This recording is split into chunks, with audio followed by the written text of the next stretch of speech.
Hi, I'm Susie and I'm your pBuzz ambassador. In this video, I'm going to tell you everything you need to know about the dinosaurs topic.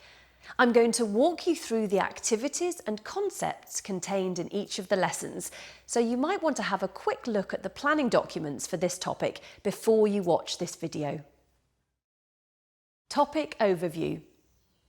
The musical focus for the dinosaurs topic is dynamics.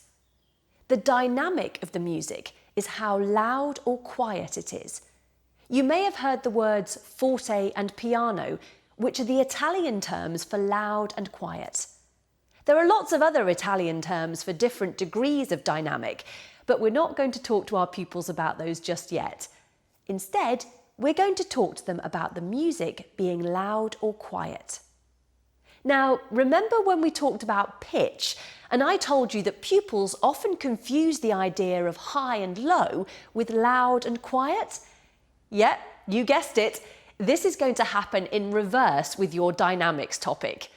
You may need to take some time to explain that when a piece of music gets louder, it doesn't go up. And when it gets quieter, it doesn't go down. Even if your mum says, "Turn it down" at home. Lesson 1. In Lesson 1, you are going to explore the concept of dynamics through listening and singing activities. This lesson introduces some special hand movements that we're going to use throughout the topic. This for loud and this for quiet. The reason we are asking your pupils to learn these signs is because it gives you a really quick way to assess their understanding during listening activities, so that you can identify any pupils who haven't quite grasped the concept of dynamics and offer them extra support. Lesson 2. In Lesson 2, your pupils are going to learn the song Stomp, Stomp, Stomp Around, which goes like this.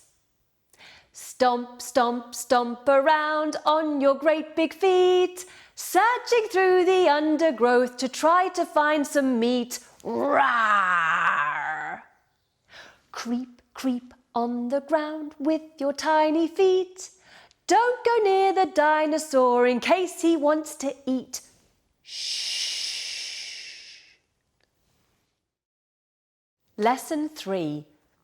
In Lesson 3, it's time to create a piece of music using dynamics, which we're calling Dinosaur Surprise.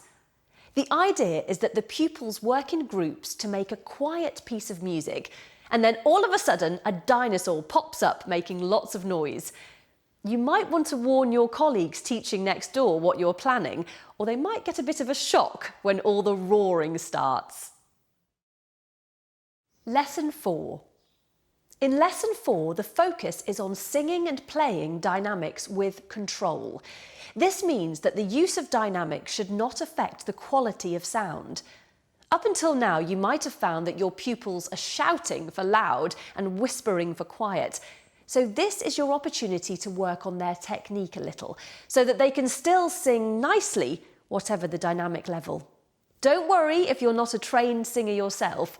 All you really need to do at this stage is to remind them to sing, not shout, and most of the problems will take care of themselves. You'll probably encounter a similar problem on the pBuzz, so you may need to remind your pupils to blow harder to make a louder sound. Lesson 5. In Lesson 5, your pupils will consolidate their learning from the whole unit. The big challenge in this lesson is to see if you can play the song along with the backing track rather than the guide track. Don't worry if this goes horribly wrong. It's only your first attempt at playing without a guide, and you have plenty of other opportunities to get it right. You can go back to using the guide track at any point if you need to. So there you have it. You now know everything you need to know about the dinosaurs topic.